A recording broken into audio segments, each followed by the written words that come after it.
আমার জীবনে কোনো নেশা নেই, কিন্তু আমি বুঝতে পারছি আমি একটা বড় নেশায় জড়িয়ে পড়েছি, আর সেটা হচ্ছে এই ইউটিউবের নেশা, এই তোমাদের নেশায়।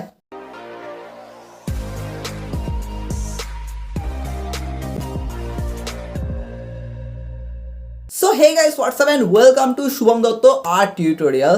হ্যাঁ, এটা যে বলছি এটাই কেমন লাগছে, কিন্তু এটা ঠিক যে 31 ডিসেম্বর আমি খেপে গেছিলাম, মানে ডিপ্রেসড হয়ে গেছিলাম, আর তখন আমি একটা ভিডিও বানাই।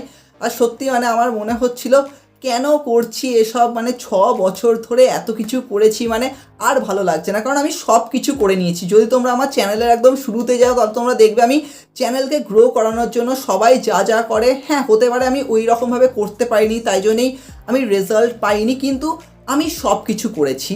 তারপরেও যখন দেখছি ওইভাবে গ্রো হচ্ছে না, যেখানে বাকিরা আমার মানে চারপাশে বন্ধুরা বলছে কোথায় মানুষ ইউটিউব করে লাখ লাখ টাকা কামাচ্ছে, এত বড় বড় বাড়ি করছে, তুই কি করছিস? প্রত্যেক দিন ভিডিও দিচ্ছিস, মানে সারা রাত জেগে তুই ড্রয়িং করছিস, ভিডিও করে যাচ্ছিস, তুই কি করছিস? এরকম সত্যি মানে খুবই খারাপ লাগে। আর কি বলবো, এখন আমি তো আর বলতে পারবো না ওরা যে কি কন্টেন্ট বানিয়ে লাখ লাখ টাকা কামাচ্ছে, দেখো আমি পারবো না ওদের মতো ওরকম কন্টেন্ট বানাতে। হ্যাঁ, এটা ঠিক যে বাংলা কমিউনিটি পুরো শেষ হয়ে যাচ্ছে, এটা ঠিক যে মানে পুরো শেষ হয়ে যাচ্ছে, কিন্তু হ্যাঁ অনেক ক্রিয়েটাররা রয়েছে, কিন্তু তারাও ভাবছে মানে আমরা এই যে কন্টেন্ট বানাচ্ছি, মানে আমরাও তো ওই রেজাল্টটা পাচ্ছি না, তাহলে কেন করবো এরকম? তাই জন্য তারাও না আস্তে আস্তে অন্য দিকে চলে যাচ্ছে। কিন্তু এটা ঠিক যে আমরা বাঙালি, আমরা কীরকমভাবে দেখছি, মানে আজকে এই যে এত কিছু হয়ে যাচ্ছে চারপাশে, মানে এত কন্ট্রোভার্সি, এত ক্রিটিসিজম, এত মানে এই যে টক্সিক এনভায়রনমেন্টটা, তো এর মধ্যে না মানে বেঁচে থাকাটাই মানে খুবই আজব। এখন তোমরা বলবে বেঁচে থাকা মানে তোমরা কি,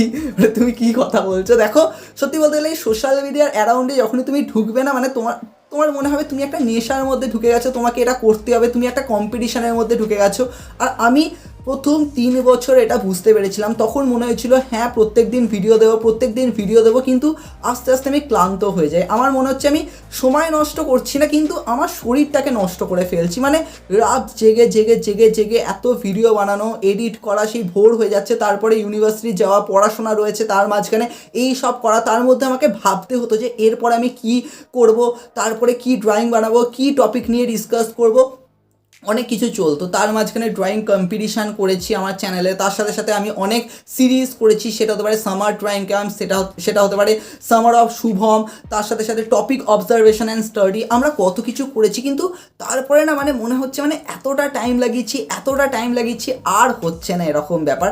তো সিরিয়াসলি মানে তাই জন্য না মানে আগের বছর 31 ডিসেম্বর ওই ভিডিওটা বানিয়েছিলাম, হ্যাঁ আপলোড করেছিলাম 1 জানুয়ারি, কিন্তু আমি খুবই ডিপ্রেস ছিলাম। কিন্তু হ্যাঁ এটাও ঠিক যে আমার অনেক প্ল্যানিং ছিল, আমি ভেবেছিলাম যে হ্যাঁ কিছু এমন করব যেটা খুবই নতুনত্ব হবে, কারণ সবাই যেখানে খালি ড্রয়িং ভিডিও বানিয়ে যাচ্ছে, আমি চেয়েছিলাম একটুখানি অন্যরকমভাবে কিছু করতে।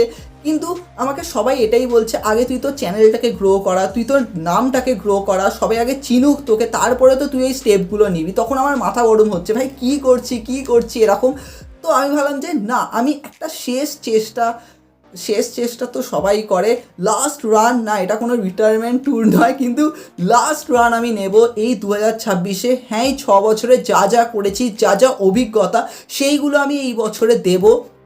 আমি জানি না কার এটা ভালো হবে, কে কী শিখতে পারবে, কিন্তু এটা ঠিক যে আমি ড্রয়িং ক্লাসে যা যা শিখেছি না তার থেকেও বেশি শিখেছি বাইরে গিয়ে। তার সাথে সাথে এই ইউটিউব থেকেও আমি অনেক কিছু শিখেছি, এই ভিডিও বানাতে অনেক কিছু শিখেছি, সোশ্যাল মিডিয়া থেকে অনেক কিছু শিখেছি, বাস্তবে এমন অনেক কিছু হয়েছে সেখান থেকেও শিখেছি। তাই তোমরা হয়তো অনেকে এখন ড্রয়িং স্কুলে ড্রয়িং করছো, তোমাদের হয়তো মনে হতে পারে যে হ্যাঁ এইরকমই তো ড্রয়িং করছি, এতে নতুন কি? হ্যাঁ তোমাদেরও হয়তো ওরকম বোর ফিল আসবে, কিন্তু সত্যি তো মানে এইরকম মানে তুমি ড্রয়িং ক্লাসে যাচ্ছ, একটা ছবি দিচ্ছে, ড্রয়িংটা প্র্যাকটিস করছো, তারপরে বাড়ি নিয়ে চলে যাচ্ছ, তারপরে কিছু করছো বা করছো না, তারপরে হয়তো একটা করলে আবার পরের সপ্তাহে গেলে, এটা ওই একই জিনিস হয়ে যাচ্ছে। আর সত্যি মানে আমার না সেই সময় মনে হতো, মানে যখন আমি তোমাদের বয়সে ছিলাম, আমি যখন ড্রয়িং ক্লাস ছেড়ে দিয়েছিলাম, ড্রয়িং স্কুল ছেড়ে দিয়েছিলাম, তখন আমার মনে হয়েছিল যে ভাই শুধুমাত্র কি ড্রয়িং মানে এরকম মানে করে যাচ্ছি এটার মধ্যেই কি শেখা? কারণ আমার মনে হতো মানে পড়াশোনার মধ্যে যে সিলেবাসটা থাকতো সেটা যেন এখানে নেই এরকম। তো আমি তখন না মানে আমার মনে হয়েছিল যে না, এইভাবে শেখাটা যাবে না। তখন আরও অনেক কিছু দেখলাম চারপাশে, তখন সোশ্যাল মিডিয়ায় এঙ্গেজ হলাম, তখন যা শিখেছিলাম তখন বুঝতে পেরেছিলাম যে হ্যাঁ হ্যাঁ আমাকে আরও অনেক কিছু শিখতে হবে, টপিকগুলোকে বুঝতে হবে, তার বিহাইন্ডের স্টোরিগুলোকে বুঝতে হবে, ইমোশনটাকে বুঝতে হবে। শুধুমাত্র কালারের ইমোশন হলেই চলবে না, ওই ফিগারের বিহাইন্ডের ইমোশনগুলোও বুঝতে হবে। তখন আস্তে আস্তে আমি যেভাবে স্টাডি করলাম সেগুলোই তোমাদের সাথে শেয়ার করার চেষ্টা করি। কারণ আজকে যখন তোমরা কোনো একটা ড্রয়িং কম্পিটিশনে যাবে, সেখানে যখন একটা টপিক দেবে, তোমাদের মাথায় এটা আসবে ভাই এই টপিকটার বিহাইন্ডে কী রয়েছে। তোমরা জাস্ট হয়তো গুগলে সার্চ করলে বা একটুখানি ভাবার চেষ্টা করলে, কিন্তু তোমাদের ওই আইডিয়াটা আসবে না। কারণ অনেক টপিককে না পুরো ঘুরিয়ে দেয় এরকম, আর ওরাও দেখে যে তোমরা কি সত্যি ওইগুলো অবজার্ভ করতে পারছো। তো এটা কিন্তু সত্যি খুবই কঠিন। মানে যারা ধরো আজকে ওইভাবে হয়তো ড্রয়িং শেখে না, তারা জাস্ট ওই ছবির পর ছবি দেখে যাচ্ছে, ওইভাবে প্র্যাকটিস করছে। তাই দরকার এগুলো আইডিয়া করা। তাই জন্য এমন নয় যে ড্রয়িং শেখানো মানে শুধুমাত্রই তুমি ছবি দিয়ে দিলে বা ড্রয়িং করালে তাতেই ড্রয়িং শেখানো। তোমাকে ওই আইডিয়াগুলো ঢোকাতে হবে স্টুডেন্টদের মধ্যে, ওই সাজেশনগুলো দিতে হবে, ওই টেকনিকগুলো তোমাদেরকে বোঝাতে হবে। আর এটাও ঠিক যে একটা ড্রয়িং চ্যানেল মানে যে শুধুমাত্র ড্রয়িংয়ের ভিডিও আসবে তা নয়, তার সাথে সাথে এই টেকনিকগুলো শেয়ার করাও দরকার, যেগুলো আমি লাস্ট 3 বছর দেওয়ার চেষ্টা করেছি। কিন্তু হ্যাঁ, ওই ভিডিওগুলোতেই কম ভিউজ এসছে, সেটা আলাদা ব্যাপার। কিন্তু আমার মনে হয়েছে ড্রয়িং চ্যানেল মানে শুধু এটা নয় যে হ্যাঁ খালি ড্রয়িং ভিডিওর পর ড্রয়িং ভিডিও দিয়ে যাওয়া। হ্যাঁ, শুরুতে তো প্রত্যেক দিনই ভিডিও দিতাম, সেইভাবে তো মানে বছরের পর বছর ভিডিও দিয়েছি, প্রায় 3 বছর শুরুতে তো ওইভাবেই ভিডিও দিয়ে গেছি। কিন্তু তারপরে 3 বছর আমার মনে হয়েছে শুধুমাত্র ড্রয়িং দিলে চলবে না, তোমাদেরকে বোঝাতে হবে একটা টপিকের বিহাইন্ডে কী রয়েছে। আজকে হাজার হাজার টপিক রয়েছে, তোমরা হাজার হাজার ড্রয়িং করলে সেটা ইনাফ নয়। তোমরা একটা ড্রয়িংয়ের বিহাইন্ডের স্টোরিকে বুঝলেই না তোমরা ইজিলি অনেকগুলো ড্রয়িং করতে পারবে। তো আমার তখন মনে হয়েছে হ্যাঁ এই সাজেশানগুলো দেওয়া দরকার, এই আইডিয়াগুলো দেওয়া দরকার, আমি কি অভিজ্ঞতাগুলো করেছি সেগুলো শেয়ার করা দরকার। আর সেগুলোই আমি লাস্ট 3 বছর দিয়েছিলাম। কিন্তু সত্যি মানে আমার মনে হয়েছে আমি কি সত্যি দিতে পেরেছি, বা সামনের জন কি সত্যি বুঝতে পেরেছে। কারণ এটা সত্যি মানে ধীরে ধীরে না মানে হায়ার লেভেলে চলে যাচ্ছে, আর তোমরা হয়তো এখনও সেই জায়গায় রয়েছে যখন আমি ওই এক্সপ্লোর করার চেষ্টা করেছিলাম। আর আজকে আমি যখন অলরেডি এক্সপ্লোর করে ফেলেছি, যেগুলো তোমাদের সাথে শেয়ার করছি, তোমাদের কাছে হয়তো এটা প্রচুর বিগার মনে হচ্ছে, তোমাদের কাছে একটা বড় ইউনিভার্সের মতো মনে হচ্ছে। আর সেগুলোই আমি ডিসকাস করেছি, একটুখানি মজার ছলে করেছি। কতটা মজা পেয়েছো জানি না, কিন্তু চেষ্টা করেছি ওইভাবে শেয়ার করার। তার সাথে সাথে আমরা প্রচুর প্রচুর টপিককে নিয়েও স্টাডি করেছি। ড্রয়িং কম্পিটিশান তো হয়েছে, কিন্তু আমার না এখন মনে হয় যে ড্রয়িং কম্পিটিশানের থেকেও দরকার বেশি তোমাদের ডিফারেন্ট ড্রয়িং মানে আর্ট এক্সিবিশানে যাওয়ার। কারণ আর্ট এক্সিবিশানেও তোমরা অনেক টপিকের আইডিয়া পাবে। কারণ ড্রয়িং কম্পিটিশানে তখন যাও যখন তুমি ওই টপিকগুলোর আইডিয়া পাচ্ছ, নাকি জাস্ট তুমি চলে গেলে তোমার মাথায় কিছু নেই, এরকম হলে কিন্তু চলবে না। আর আমি অনেককে দেখি, মানে আমিও যখন কোনো ইভেন্টে মানে কাজ করি তখন আমি দেখি যে এমন অনেকে থাকে যারা ওইভাবে হয়তো প্র্যাকটিসই করেনি, জাস্ট একটা টপিক যখন পেলো না মানে হ্যাপাজার্ড মানে কী আঁকছে তাদের মাথা কাজ করছে না এরকম। তখন মনে হয় যে সত্যি এদের বেসিকটা কিন্তু জানা দরকার। বেসিক মানে আমি এটা বলছি না যে কীভাবে ছবি আঁকবে, কীভাবে হিউম্যান ফিগার স্টাডি করবে, কীভাবে হিউম্যান ফিগার আঁকবে। আমি বলছি একটা স্টোরিকে কীভাবে বুঝতে হবে। যখন তোমাকে একটা টপিক দেবে তখন তার মধ্যে কী কী ফিগার হতে পারে, কীরকম কম্পোজিশন হতে পারে, তুমি জাস্ট চোখের সামনে সত্যি কি ওই সিনটা দেখতে পাচ্ছ, তোমাকে ওইটা বুঝতে হবে। অনেক অভাব রয়েছে, মানে সত্যি মানে এটা এমন নয় যে তুমি ড্রয়িং ক্লাসে গেলেই এগুলো শিখতে পারবে, তোমাকে এর জন্য অনেক সময় দিতে হবে। আর ড্রয়িং টিচারও ওইভাবে সময় দিতে পারবে না, নয়তো তাকে পুরো 1.5-2 ঘন্টা মানে 3-4 ঘন্টাও চলে যাবে এরকম এগুলোকে নিয়ে স্টাডি করানো। কারণ একটা ড্রয়িং যখন তোমাকে দেবে, তুমি হয়তো ওটা তো জাস্ট হুবহু এঁকে ফেললে, কিন্তু ওর পেছনে এই যে ফিগারগুলো রয়েছে কেন রয়েছে সেগুলো বুঝতে হবে।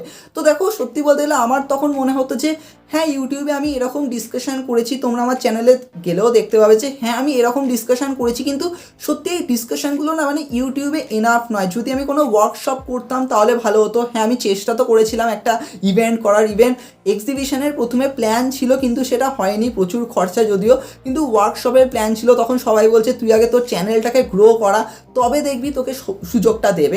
এখন আমার সত্যি মনে হয় যে হ্যাঁ আমার প্ল্যানিং তো অনেক রয়েছে, এখন দেখা যাক কী করা যায়। আর এই বছরটা আমি ডেলিভার করব, যা হয় আমি আমার ডেলিভার করার চেষ্টা করব। এই 6 বছরে যা যা শিখেছি তার সাথে সাথে নতুন কিছু দেওয়ার চেষ্টা করব। কারণ আজকে এমন অনেক টপিক এসছে সেগুলোকে কিন্তু তোমাদের স্টাডি করতে হবে, তাই আমি এগুলো শেয়ার করার চেষ্টা করব। যারাই আমার চ্যানেলকে দেখবে তারা অনেক টপিকের আইডিয়া পাবে। প্লাস আমি শুধুমাত্র ড্রয়িং ভিডিও দিয়ে চলে যাব সেটা নয়। অনেক হয়তো ভাবতেই পারে এ কী বকে যাচ্ছে, কোথায় কোনো ড্রয়িং ভিডিও নেই। ভাই এটা ড্রয়িং চ্যানেল ওইভাবে নয় যে তোমরা শুধুমাত্রই অন্যদের মতো জাস্ট ড্রয়িং ভিডিওর পর ভিডিও দেখবে। এখানে তোমাকে এক্সপ্লোর করতে হবে, আমি সেটা চেষ্টা করব তোমাদের করানোর। তো এইরকমভাবেই লাস্ট 3 বছর অনেক ডিসকাশন হয়েছে। সামার অফ শুভম যদি তোমরা দেখো তাহলে বুঝতে পারবে, ওখানেও আমি একটুখানি অনেক কিছু এক্সপ্লেন করার চেষ্টা করেছি। সেখানে থিওরিটিক্যাল পার্টগুলোও রয়েছে, সেখানে আমি বেসিকগুলোকে নিয়ে ডিসকাস করেছি। হ্যাঁ, ফাইন আর্টসের এক্সামে তো অনেক মোটা বইটা থাকে, আমি জাস্ট সিম্পলভাবে ডিসকাস করেছি। তোমরা ওই ভিডিওগুলো দেখো তাহলে বেসিক আইডিয়াগুলো পাবে।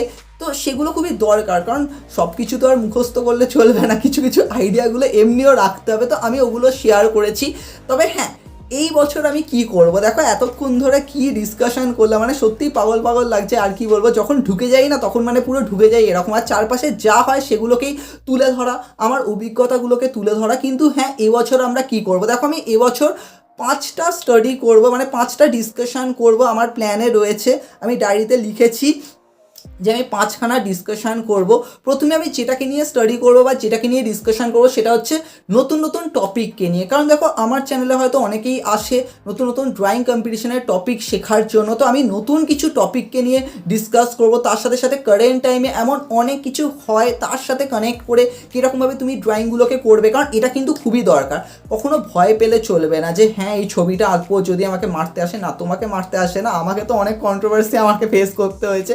কিন্তু আমি চাই যেন তোমরা আমার ওই ছবিগুলো আঁকো, তবেই তো আজকে মানে কি বলবো, মানে সত্যি মানে যখন কোনো শিল্পীরা মানে বলে না যে আজকের সমাজ কি সত্যি পারে, এই প্রজন্ম কি সত্যি পারে ওইভাবে আগুন তুলতে ছবির মধ্যে, পারে না। কারণ এরা তো শুধুমাত্র ফলোয়ার্স চাই, সাবস্ক্রাইবার্স চাই, লাইক চাই, তার পেছনে ছোটে। তাই জন্য তারা এই ছবিগুলো আঁকবে না। কিন্তু আমি চেষ্টা করি তোমাদের মধ্যে সেটা ঢোকানোর। কারণ আজকে আমি আঁকছি, এরকমভাবে যদি 100 জনও আঁকে না, মানুষ বুঝে যাবে এই সমাজটা কোথায় চলে গেছে। হ্যাঁ, এই সমাজকে তোমরা যা দেবে আজকের জেনারেশন তো তাই শিখবে। কারণ তোমরা তো এটাই দেখাচ্ছ, আজকে যা হচ্ছে তারপরে তো জেনারেশনটা এটাই শিখবে যে হ্যাঁ আমাদের সাথে কী অন্যায়টা হচ্ছে, সেটাই আমরা তুলে ধরি। সেটাই আমি তুলে ধরার চেষ্টা করেছি এত দিন ধরে। কিন্তু হ্যাঁ, তার বিহাইন্ডে অনেক কন্ট্রোভার্সি হয়েছে, অনেক ক্রিটিসিজম হয়েছে। কিন্তু হ্যাঁ, আমি থামবো না, আমি এরকম অনেক তুলে ধরার চেষ্টা করি। আরও অনেক টপিক তো আসবে, ডেফিনেটলি আসবে। তো আমরা সেইগুলোকে নিয়ে স্টাডি করব। তার সাথে সাথে আমরা বেসিক কনসেপ্টগুলোকে নিয়েও স্টাডি করব। যে ধরো ওয়াটার কালার বা পেন্সিল শেডিং, অয়েল পেন্টিং, এর যে বেসিক টেকনিকগুলো যেগুলো তোমাদের শিখতে হবে। তার সাথে সাথে ড্রয়িং ক্লাসে যে ধরো এক্সামগুলো হয় বা ফাইন আর্টসের যে এক্সামগুলো হয় সেখানে তোমরা কী টেকনিক ইউজ করবে, কিছু কিছু নিজস্ব স্টাইলেরও না দরকার পড়ে, সেইগুলো তোমরা কিভাবে ইউজ করবে। কারণ আমার মনে হয় যে ওই যে রিয়েলিস্টিক ড্রয়িং করলাম সেটা নয়, তোমাকে আর্টিস্টিক ড্রয়িং করতে হবে। তো এটা তোমরা কিভাবে করবে, কিছু প্যাটার্ন তোমাকে ফলো করতে হবে, এইগুলোকে নিয়ে আমরা স্টাডি করব। তারপরে আসবো হচ্ছে প্রত্যেক মাসে না কিছু হয়ে থাকে দেখবে, তার উপর না স্টাডি করাটা খুব দরকার। যেমন ধরো এই যে স্বামী বিবেকানন্দের জন্মদিন, নেতাজির জন্মদিন, সরস্বতী পুজোও রয়েছে, রিপাবলিক ডে রয়েছে, পরের মাসে কি রয়েছে, ভ্যালেন্টাইন্স ডে। না এরকম দেখো, এই টপিকগুলোকে নিয়ে কিন্তু কাজ করা যায়, অনেক কনসেপ্টের ওপর কিন্তু কাজ করা যায় এই টপিকগুলোকে নিয়ে। তাই আমরা এগুলোকে নিয়ে স্টাডি করব, অনেক কিছু আসবে প্রত্যেক মাসে। এমন এমন টপিকগুলোকে আমরা নিয়ে আসবো না যেগুলো তোমরা ফিল করবে যে হ্যাঁ এরকম ছবি তো আঁকা যায়, এগুলো কেন কম্পিটিশানে আঁকবো না। আমাকে একজন বলছে এটা তো দাদা পোস্টার ড্রয়িং কী করে আঁকবো। ভাই পোস্টার ড্রয়িং, আমি যদিও ওই রকমভাবে পোস্টার ড্রয়িং বানাই না, আমি একটা ড্রয়িংয়ে হয়তো 2-3টে সিনকে একসাথে ওইভাবে করেছি। তোমরা এই সিনটাকে অবজার্ভ করো, কারণ আমি ওই ভিডিওতেই তো বলেছি এই সিনটাকে এইভাবে করতে হবে। তো ওগুলোকে স্টাডি করো। আর আজকে কম্পিটিশানে অনেকে আমার ছবি এঁকেছে, অনেকেই আমাকে বলেছে হ্যাঁ দাদা আমি তোমার ছবি এঁকেছি। মানুষজন আমাকে বলছে তুমি এই ছবিটা কীভাবে আঁকলে, কে তোমাকে এটা শিখিয়েছে। আমি বললাম যে হ্যাঁ আমি একজনের দেখে এঁকেছি, একজন ইউটিউবারে। তো আমাকে তারা হোয়াটসঅ্যাপে মেসেজ করছে। তো আমার মনে হয় যে হ্যাঁ এই ড্রয়িংগুলো তোমাদের করা দরকার। তাই প্রত্যেক মাসে এমন অনেক টপিক আমরা নিয়ে আসার চেষ্টা করব, সেগুলোকে নিয়ে আমরা স্টাডি করবো। কারণ প্রত্যেক মাসে এমন অনেক কিছু হয়, অনেক এমন দিন থাকে, তো সেগুলোকে নিয়ে স্টাডি করবো। স্পেশালি ট্রিবিউট ওয়ার্ক থেকে শুরু করে অনেক কাজ আমরা করব ডেফিনেটলি। তারপরে আসবো মামা ভাগ্নের হ্যাঁ মানে চাঁদও ড্রয়িং করবে ডেফিনেটলি। আমরা ছোটদের কিছু লেসন আমরা নিয়ে আসবো যে বাচ্চারা কিভাবে শিখবে। কারণ আমার মনে হয় আমি যে লেসনগুলো দেব সেগুলো ওইভাবে কি তারা ফলো করতে পারবে, নাকি একজন বাচ্চা যখন সেটা করবে সেটা খুব ইজি হবে ফলো করা। আমাকে অনেক বাবা মায়েরা মেসেজ করে বলে যে হ্যাঁ তুমি তোমার ভাগ্নেকে দিয়ে যেভাবে ভিডিও করো সেটা খুবই হেল্পফুল। তো আমি চেষ্টা করব ওকে দিয়ে কাজ করানোর, কারণ ওকে দিয়ে কাজ করানো খুব সহজ তো নয়, কিন্তু হ্যাঁ আমি চেষ্টা করব। তো ওর সাথেও কিছু কাজ হবে। অ্যান্ড সব শেষে আমি যেটা করব এবছর, হ্যাঁ সেটা প্রত্যেক মাসেই কিছু না কিছু হবে, সেটা হচ্ছে আর্ট অ্যান্ড মাই থটস। এটার একটা প্লেলিস্ট রয়েছে, পাগলামো হয় ওখানে, আর কিছুই হয় না। তো আমি আমার অভিজ্ঞতাগুলো শেয়ার করব, তার সাথে সাথে ড্রয়িং কম্পিটিশানে তোমার কোনটা করা উচিত কোনটা করা উচিত নয়। হ্যাঁ, আমি বলবো শুধুমাত্র স্টুডেন্টদেরই করা উচিত তা নয়, বাবা মায়েদেরও করা উচিত। কারণ আমি একটা ইভেন্টে ছিলাম জাজ হয়ে, মানে আমি দেখছি মানে ওখান থেকে একজন মা বলছে, চেঁচাচ্ছে লিটারালি, মানে ঠিক আছে মানছি গ্রুপ এতে বাচ্চা একটু এদিক ওদিক করছে, ও বলছে তুই কর এটা কর। আমি হাসছিলাম, মানে লিটারালি, মানে দেখো আমার উচিত তো যে ওনাকে আটকানোর, কিন্তু আমার মনে হচ্ছে আমিও তো ছোটো ছিলাম, মানে সিরিয়াসলি ভাই কি বলবো। কিন্তু হ্যাঁ, আমার মনে হয় যে বাবা মায়েদের একদম দূরে থাকা উচিত। হ্যাঁ, বাচ্চা যাই আঁকুক, হয়তো আঁকতে পারেনি, কিন্তু বাবা মায়েদের দূরে থাকা উচিত, ওদের একটুখানি স্বাধীনতা দেওয়া উচিত। নাকি বাবা মা বলবে এই কর এটা, এটা কেন হচ্ছে, কালার কি করে বেরিয়ে যাচ্ছে, তোকে বাড়িতে এতবার প্র্যাকটিস করেছি, না এটা করবেন না। হ্যাঁ, বাড়িতে প্র্যাকটিস করিয়েছেন ঠিক আছে, কি প্র্যাকটিস করিয়েছেন সেটাই তো, কিন্তু দেখুন ছোটোবেলায় না সবাই সমান। তো আমি এইগুলোকে নিয়েও একটুখানি ডিসকাশন করবো, একটুখানি রোস্ট করবো, কারণ এমন অনেক কিছু দেখি। তো আমি এই যে বললাম যে অনেক অভিজ্ঞতা হয়েছে আমার, তো এগুলোকে নিয়ে শেয়ার করবো। তো এটাই হচ্ছে আমার 2026, আমি রুটিন করেছি প্রত্যেক মাসে কিছু না কিছু করবো, অনেক কিছু আসবে। তবে তোমরা কি চাও, সত্যি বলতে তোমরা যা চাইবে আমি দিতে পারবো কিনা জানি না। হ্যাঁ, অনেকে মেসেজ করে, তাদের মেসেজ আমি 1 মাস পরে দেখি, কিন্তু হ্যাঁ আমি রিপ্লাই দেবো, কোনো এক সময় রিপ্লাই ঠিক আসবে, ডেফিনেটলি আসবে। তো এরকমভাবেই 2026কে আমি শুরু করতে চাই। হ্যাঁ, সামনে আছে 12ই জানুয়ারি স্বামী বিবেকানন্দের জন্মদিন। হ্যাঁ, সেটাই তো প্রথম, মানে এ মাসের প্রথম কাজ তো তার উপরই আসবে। হ্যাঁ, অনেক কিছু আসবে, দেখা হবে পরের ভিডিওতে।